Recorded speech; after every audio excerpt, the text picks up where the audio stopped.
Hello students. तो आज एक और ऐसे क्लास में जिसमें बच्चों की बड़ी डिमांड थी कि सर हम मुहावरा प्लीज दो चार और करवा दीजिए। तो मैं एक बड़ा अच्छा मुहावरा का आज आपको ऐसे लिखवाऊंगा। आवाज आ रही है? तो आइए तो समझते हैं हमारा जो मुहावरा है बड़ा इंटरेस्टिंग मुहावरा है।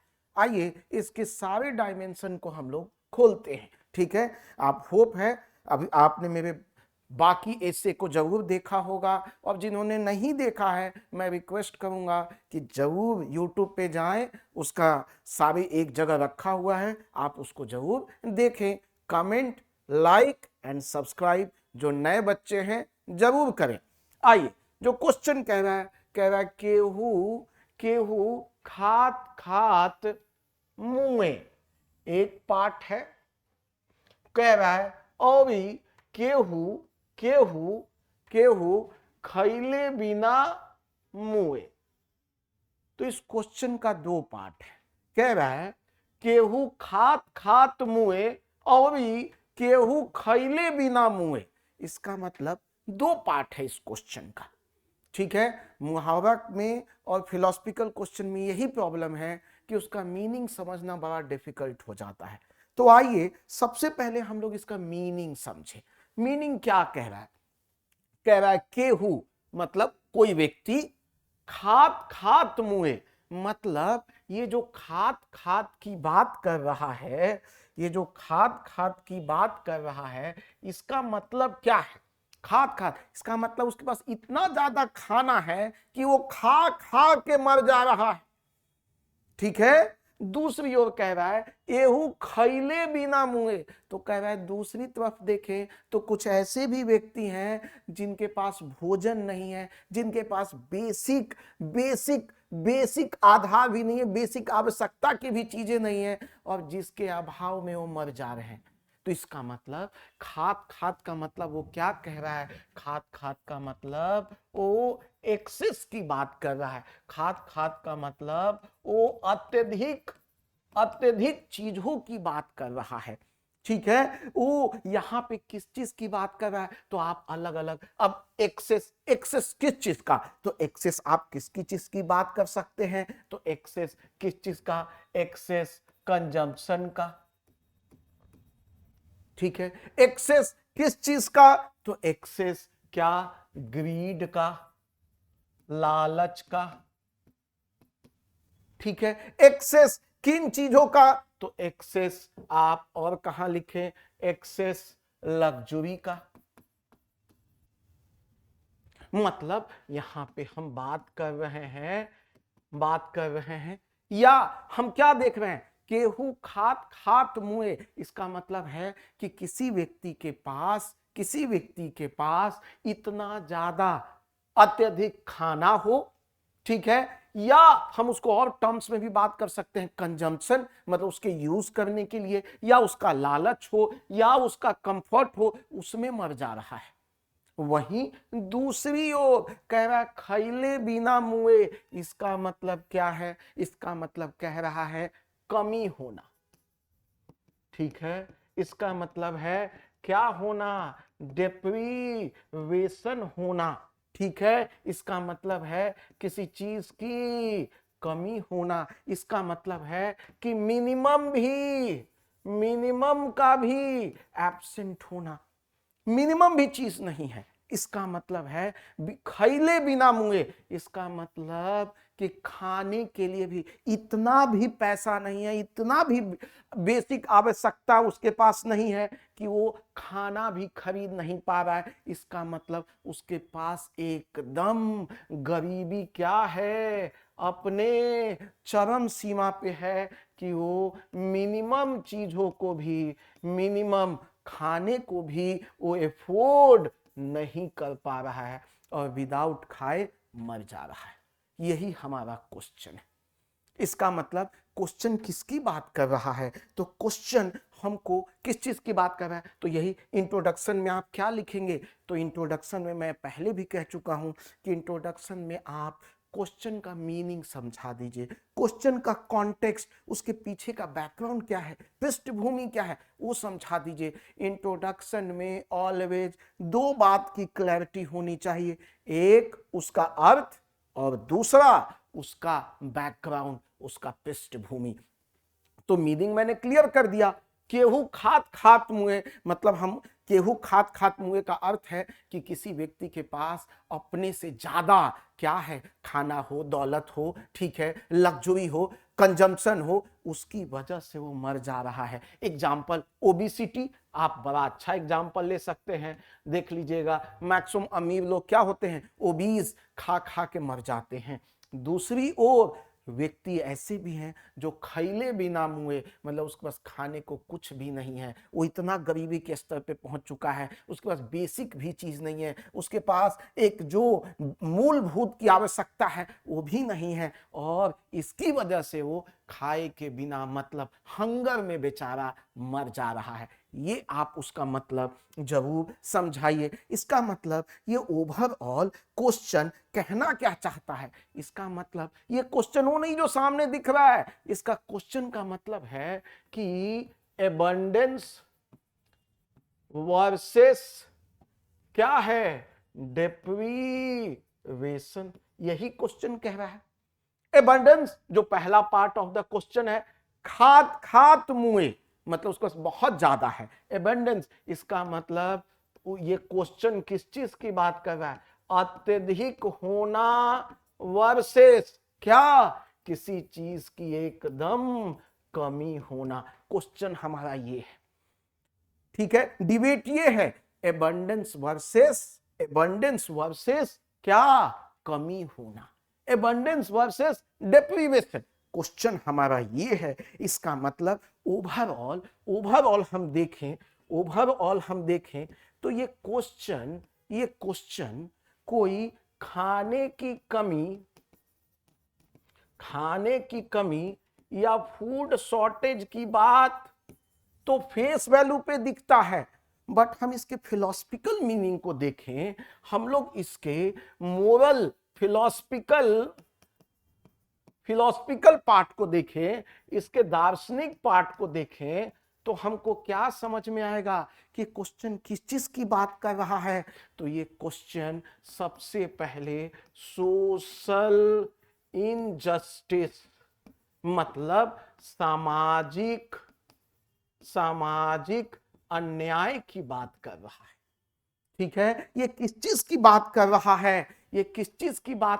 है, ये समाज के मोरल डिके की बात कर रहा है, मतलब ये समाज के नैतिक पतन की बात कर रहा है। इसका मतलब ये किस चीज की बात कर रहा है, इसका मतलब है ये अनइक्वल डिस्ट्रीब्यूशन की बात कर रहा है। इसका मतलब ये किस चीज की बात कर रहा है, तो ये इन इक्वालिटी की बात कर रहा है, ये असमानता की बात कर रहा है। किस चीज में असमानता, डिस्ट्रीब्यूशन में। किसके पास बहुत ज्यादा है उसमें वो मर जा रहा है, और किसी के पास इतना भी नहीं है कि वो खाना खरीद सके। तो ओवरऑल क्वेश्चन जो हमने आपको यहां समझाया, इंट्रो में इसका अर्थ बताया, यहां पे खात का अर्थ बताया, यहां पे बिना खाए बिना मुए उसका अर्थ बताया, ओवरऑल ये क्वेश्चन किस चीज की बात कर रहा है, तो ओवरऑल ये क्वेश्चन एबंडेंस वर्सेस डेप्रीवेशन, अधिक होना वर्सेस कमी होना, इसको कह रहा है। इसका मतलब ये क्वेश्चन सिर्फ खाने की बात नहीं कर रहा है, उसके बियॉन्ड बात कर रहा है। उसके बियॉन्ड क्या बात कर रहा है, फिलोसफिकल मीनिंग क्या है, तो सोशल इनजस्टिस, सामाजिक अन्याय, मोरल डिके, नैतिक पतन, अनइक्वल डिस्ट्रीब्यूशन, मतलब जो संसाधन है वो संसाधन किसी के पास बहुत ज्यादा है, किसी के पास बहुत कम है, और इसी की वजह से समाज में क्या है, असमानता, इनइक्वालिटी है। क्लियर है, इतना लिख दीजिएगा, एग्जाम में पागल हो जाएगा। ये हमने बस अर्थ समझाया, ठीक है। अब यही क्वेश्चन उठेगा कि भाई अब इसका थोड़ा बैकग्राउंड भी बता दो, ठीक है, थोड़ा मेरे को कॉन्टेक्स्ट, ठीक है, इसकी पृष्ठभूमि समझा दो थोड़ा। ये भी समझा दो भाई पृष्ठभूमि क्या है, ठीक है, इसका बैकग्राउंड क्या है। तो देखिए हम ये बात क्यों कह रहे हैं, आप अलग अलग एग्जाम्पल ले सकते हैं। क्या आप देखिए ना, एक साइड हमारा देश ओबीज हो चुका है, मतलब मोटापे का शिकार है। इसका मतलब ज्यादा खाना है, इसीलिए खा खा के गेंडा हो गया है, सुअर हो गया है। वर्सेस किसकी बात कर रहे हैं, माल न्यूट्रिशन, ठीक है। इसका मतलब उस व्यक्ति के पास खाने को भी नहीं है, एकदम सुखड़ा हो गया है, एकदम पतला है, बेसिक चीज ही नहीं है। तो ये हम बात कर रहे हैं, हमारे देश में दोनों बहुत ज्यादा हैं। हम ओबीज कैपिटल बन गए हैं और हम माल न्यूट्रिशन कैपिटल, हमारे देश में दोनों स्थिति बुरी है, ठीक है। दूसरा हम और एग्जाम्पल क्या ले सकते हैं, हम एक साइड देखें तो किसी भी, हम पूरे दुनिया में हम शादी का देखें तो देखिएगा कि 1.3 बिलियन टन खाना बर्बाद हो जाता है, अत्यधिक शादियों में। और वहीं पे पूरी दुनिया में करीब करीब क्या दिखेगा, करीब 80 करोड़ से ज्यादा लोग, पूरी दुनिया में 80 करोड़ से ज्यादा लोग क्या हैं, भूखे सोते हैं। क्या सोते हैं, भूखे सोते हैं, अब बताइए, और बताइए, क्या बताइए, और बताइए, पॉइंट बताइए। क्या आपको सुना होगा ऑक्सफैम रिपोर्ट 2024 क्या कहती है भाई साहब, क्या 1% भारतीय कितने परसेंट पैसों को कंट्रोल करता है, 70% पैसों को कंट्रोल करता है, ठीक है। बाकी 99% मात्र 30%। तो ये सारा चीज बता रहा है क्या, कोई खाते खाते मर जा रहा है, कोई खाए बिना मर जाए, ये बस बेसिक भी चीज नहीं है। तो ये बैकग्राउंड दे दीजिएगा, कॉन्टेक्स्ट दे दीजिएगा, ये आपको मोर देन एनफ हो जाएगा। इंट्रोडक्शन एकदम क्रिस्टल क्लैरिटी आ जाएगी। आइए अब हम लोग बॉडी की ओर बढ़ते हैं, और बॉडी में हम लोग अलग अलग डायमेंशन को सोचते हैं। बॉडी में हम क्या क्या डायमेंशन सोच सकते हैं, एक बार ब्रेनस्टॉर्म कर लेते हैं। हम क्या क्या, एक तो हम लोग क्या सोच सकते हैं, एक डायमेंशन क्या सोच सकते हैं। मैंने कहा है बॉडी में 4 से 5 डायमेंशन भी ढूंढ लिया, हर के 2-2 पैराग्राफ भी लिख दिए तो मोर देन एनफ हो जाएगा, ठीक है। एक हम डायमेंशन क्या चुन सकते हैं, इकोनॉमिक डायमेंशन, आर्थिक स्तर पर हम सोच सकते हैं कि ये कैसे मुहावरा ये बात कहने की कोशिश कर रही है। दूसरा हम लोग और क्या सोच सकते हैं, सोशल डायमेंशन पे, ठीक है, सामाजिक स्तर पे हम उसकी बात कर सकते हैं, ठीक है, हम उसकी बात कर सकते हैं। हम और क्या बात कर सकते हैं, हम फिलोसफिकल बात कर सकते हैं, ठीक है, हम दार्शनिक लेवल पे अपनी बात को कह सकते हैं, ठीक है।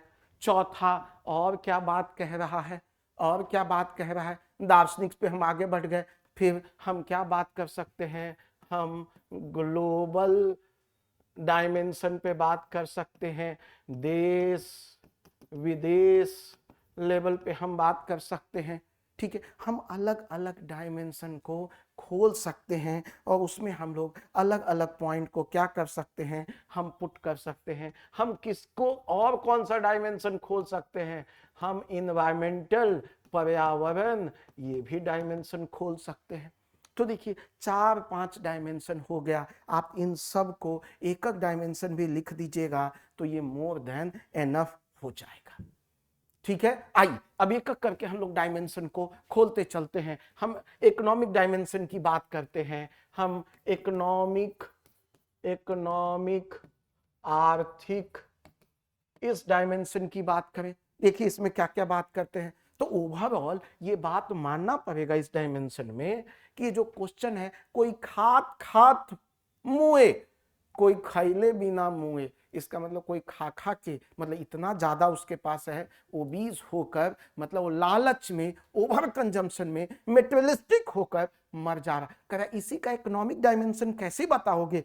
हम कैसे बताएंगे? तो हम क्या देख रहे हैं कि पूरी दुनिया में क्या देख रहे हैं, रिच एंड पुअर, जो अमीर हैं और जो गरीब हैं, इनमें क्या होता जा रहा है, अमीर अमीर बनता जा रहा है, गरीब गरीब बनता जा रहा है। इसी को सब्सटेंशिएट कैसे करेंगे? ऑक्सफैम का रिपोर्ट है। ऑक्सफैम आपको पता होगा, एक ऑर्गेनाइजेशन है जो एक रिपोर्ट हम लोग को निकालती है, ऑक्सफैम इनइक्वालिटी रिपोर्ट 2024। देखें तो ये क्या कहती है, 1% भारतीय, 1% इंडियन क्या है, कितने परसेंट, 70% वेल्थ को कंट्रोल करती है। इसका मतलब 1% के पास 70%, मतलब खात खात, मतलब उसके पास बहुत ज्यादा है, ग्रीड है, उसके पास सारा रिसोर्सेस है।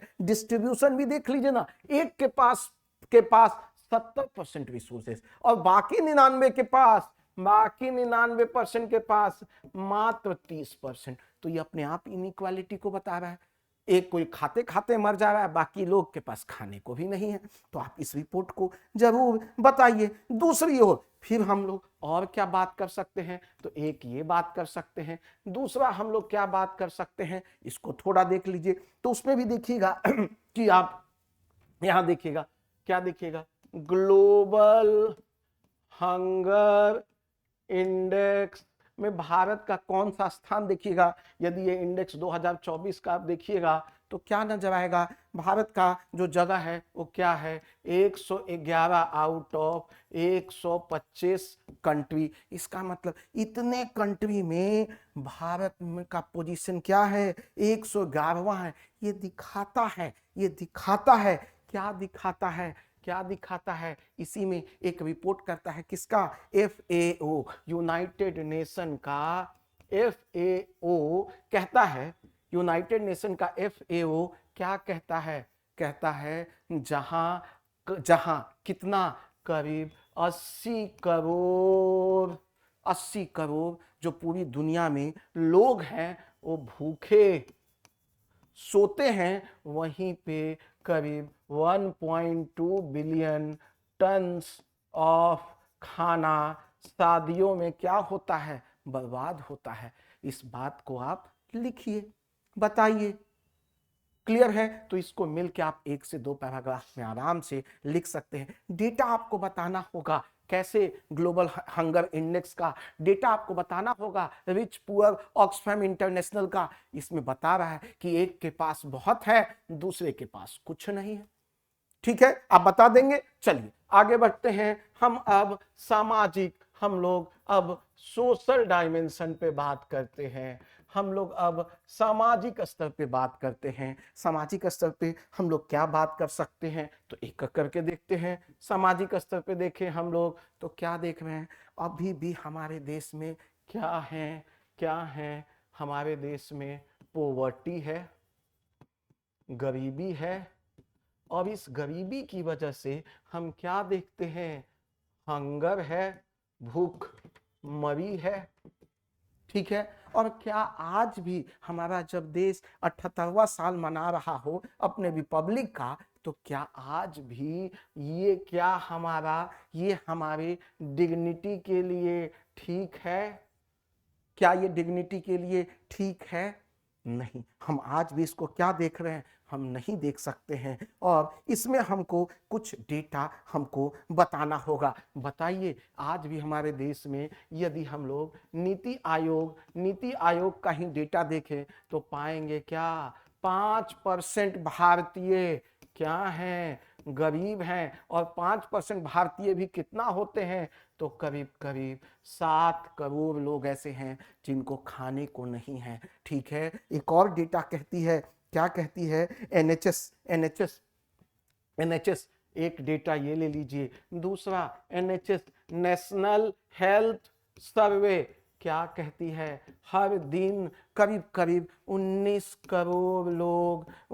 करोड़ लोग भारत में क्या हैं, क्या सोते हैं, भूखे सोते हैं। उनके पास पेट भरने के लिए खाना नहीं है। और देखें और क्या डेटा कहता है। और तीसरा तीसरा FAO क्या कहता है, सामाजिक स्तर पे 2022 का डेटा है, कहता है करीब हम देखें पूरी दुनिया में यदि भूख, हम कह रहे हैं भूख से सोने वाले लोग, भूखे लोग पूरी दुनिया में देखें तो भारत में करीब करीब 24% लोग क्या हैं, दुनिया में जितने भी भूखे लोग हैं तो भारत में करीब 24% लोग, ठीक है, दुनिया के भूखे लोगों में आते हैं। मतलब पूरी दुनिया में जितने लोग भूखे हैं भारत में केवल 24, मतलब पूरी दुनिया का भूखे में 24% लोग तो भारत में है।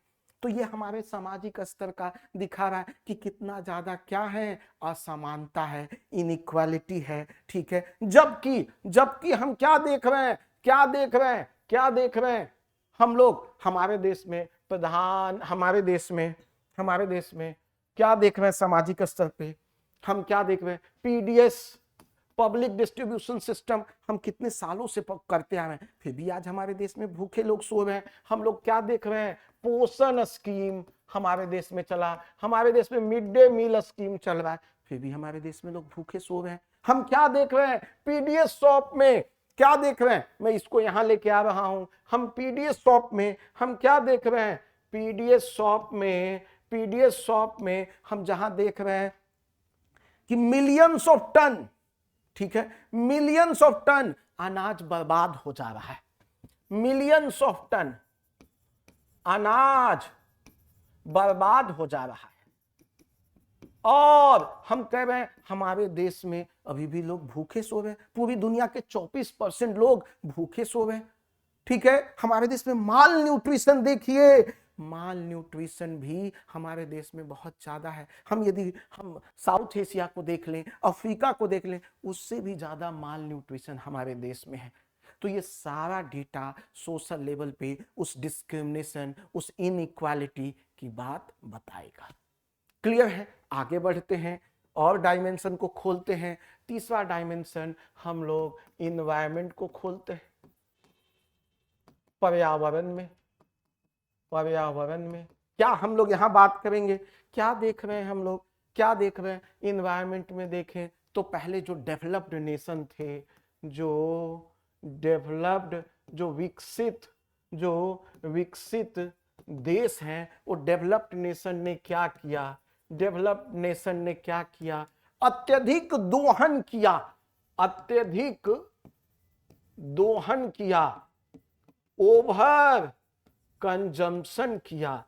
किस चीज का, इस पूरे पर्यावरण का, फॉसिल फ्यूल का, क्या अत्यधिक कार्बन डाइऑक्साइड छोड़ा, और जिसकी वजह से हम क्या देख रहे हैं, हमारे यहाँ क्या आ गया है, क्लाइमेट चेंज, जलवायु परिवर्तन। और इसका इफेक्ट हमको कहां देखने को मिल रहा है, इसका इफेक्ट डेवलप्ड नेशन में कम देखने को मिल रहा है, लेकिन पुअर, डेवलपिंग, इन सब में हम लोग क्या देख रहे हैं, बाढ़, ठीक है। इसमें हम लोग क्या देख रहे हैं, सूखा। ये सारी चीजें हमको देखने को मिल रही हैं। ठंड में ज्यादा ठंड हो जा रही है, गर्मी में ज्यादा, और हम उसको झेल नहीं पा रहे हैं। इसका मतलब अत्यधिक कंजम्पशन, अत्यधिक दोहन, अधिक लालच डेवलप कंट्री ने देखा, लेकिन उसका फल भुगत कौन रहा है, डेवलपिंग कंट्री। आप देखिए COP28 दुबई में हुआ, और उसने भी कहा, क्या कहा कि जो क्लाइमेट चेंज का जो मार है वो कौन झेल रहा है, तो पुअर कंट्री, डेवलपिंग कंट्री, ये बात हुई। तो इन्वायरमेंट का हम यही तो देख पा रहे हैं कि अत्यधिक दोहन किसी और ने किया, ओवर कंजम्पशन किसी और ने किया, खाया कोई और, वो खाते खाते क्या हुए, आराम कर रहे हैं और उसका नुकसान किसको झेलना पड़ रहा है, तो एक गरीब देश को, एक विकासशील देश को। तो एक डायमेंशन हम लोग यहां ले सकते हैं। ठीक है, आगे बढ़िए, आगे बढ़िए। अभी देखिए ग्लोबल ग्लोबल लेवल पे देखते हैं, अंतरराष्ट्रीय स्तर पे देखते हैं। तो अंतरराष्ट्रीय स्तर पे लिख लीजिए, अंतरराष्ट्रीय स्तर पे क्या हम देख रहे हैं, अंतरराष्ट्रीय स्तर पे हमको क्या देखने को मिलेगा, अंतरराष्ट्रीय स्तर पे, अंतरराष्ट्रीय स्तर पे देखने को मिलेगा क्या, क्या मिलेगा अंतरराष्ट्रीय स्तर पे। सबसे पहले अभी देखिए क्या चल रहा है, रसिया यूक्रेन युद्ध। इस रसिया यूक्रेन युद्ध में हमने क्या देखा, क्या देखा, पूरा ग्लोबल सप्लाई चेन टूट गया, ग्लोबल सप्लाई चेन।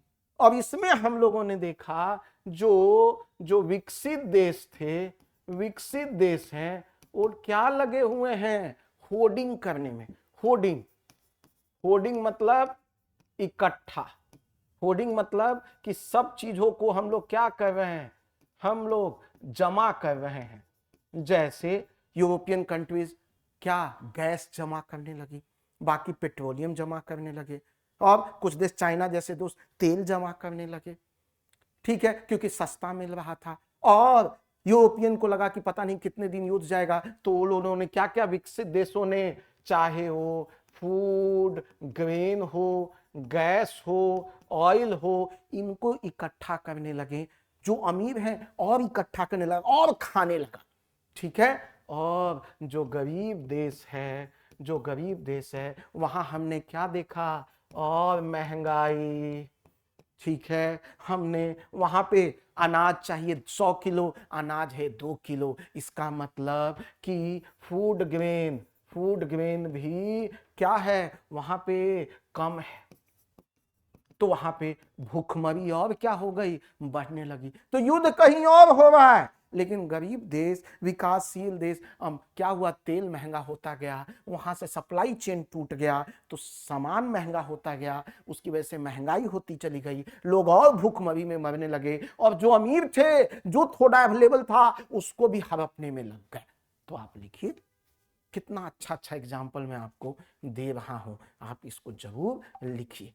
ठीक है, आइए आगे आप क्या बात कर सकते हैं, आप फिलोसफिकल एंगल पे देखें, दार्शनिक लेवल पे आप देखिए क्या नजर आएगा। दार्शनिक लेवल पे सोचिए, दार्शनिक तो चाहे किसी भी किताब को पढ़ लीजिए, किसी भी किताब को पढ़ लीजिए, गीता से लेके महाभारत से लेकर, आप चाहे गांधी जी का कोट, हर कोई क्या कह रहा है कि हमें क्या देखने को मिलता है जनरली लाइफ में, जो अमीर हैं वो हमेशा सत्ता को पाना चाहते हैं, जो बलवान हैं वो सत्ता को पाना चाहते हैं, और जो जहां है वहां वो और क्या कर रहा है, चाहे जितने स्कॉलर्स हैं या हमारी किताबें हैं, महाग्रंथ हैं, वो क्या कह रही हैं, वो सब एक ही बात को कह रही हैं कि क्या कर रहा है, जो बलवान है, जो बलवान है,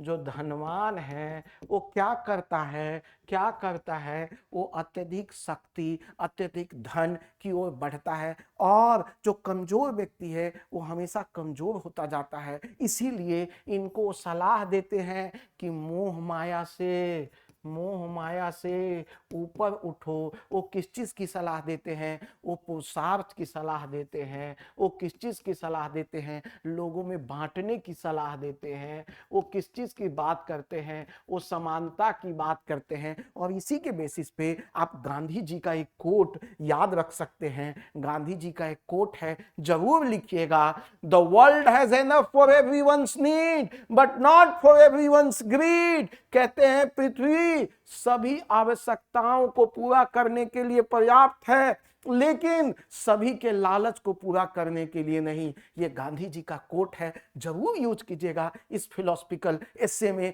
या शुरुआत में ही जरूर यूज कीजिएगा। इसका मतलब समझाइएगा कि गांधी जी कहते हैं क्या कि भाई पृथ्वी पर इतना है कि यदि सब लोग अच्छे से रहेंगे तो सबके लिए नफ है, लेकिन यदि व्यक्ति लालची हो जाएगा तो उस एक व्यक्ति के लिए भी पूरा पृथ्वी कम पड़ जाएगा।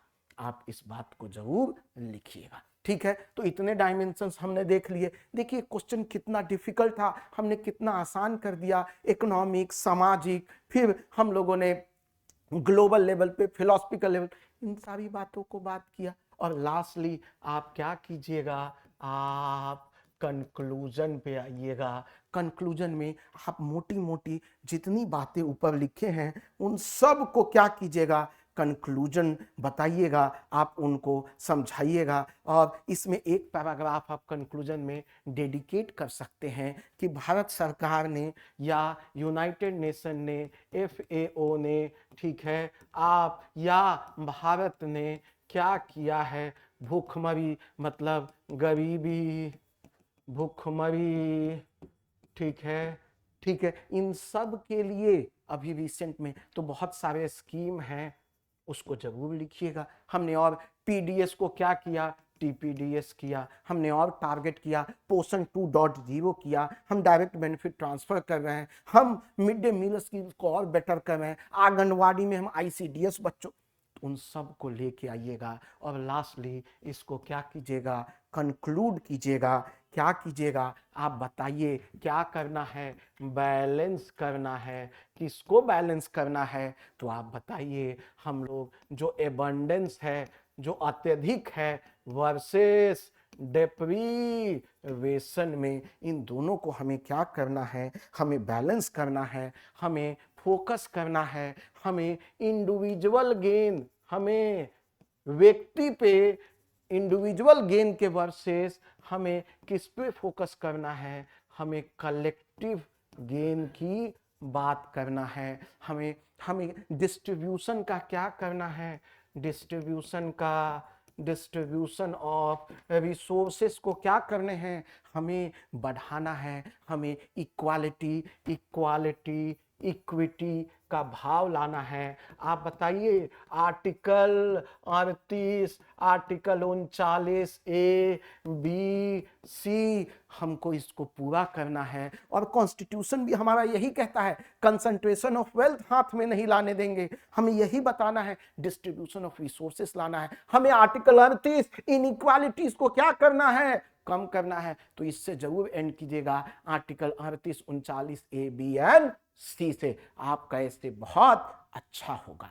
All the best. मिलेंगे फिर से एक नए ऐसे में, ऐसे ही मुहावरा का एक डिफिकल्ट क्वेश्चन के साथ।